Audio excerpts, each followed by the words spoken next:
Ang isang Pilipinong heneral na tumutol sa pamumuno ng mga Amerikano sa Pilipinas na naging matalik na kaibigan ng ating bayaning si Gat Andres Bonifacio. Kung saan una silang magkasama na nakipaglaban sa mananakop ng mga Espanyol. Nakamit nga ng mga Pilipino ang kalayaan, ngunit ibinenta naman ang Pilipinas sa mga Amerikano. Subalit, hindi pumayag ang mga Amerikano sa mga hiling ng mga Pilipino na palayain ang bansang Pilipinas. Kaya ang mga katipunero na naiwan ay nakidigma pa sa mga Amerikano, kaya itinatag ng mga Amerikano ang Secession Law.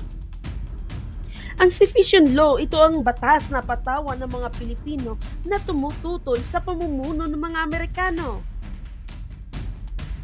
At hindi nagpatinag ang magiting na heneral, at ito ay si Macario Sakay. Ano ba talaga ang nangyari nung nagsimula ang pamumuno ng mga Amerikano sa Pilipinas? Panoorin na lamang ang buong kwento nito. Nasa ibaba lamang ang link nito. Please subscribe, like, and share. Salamat!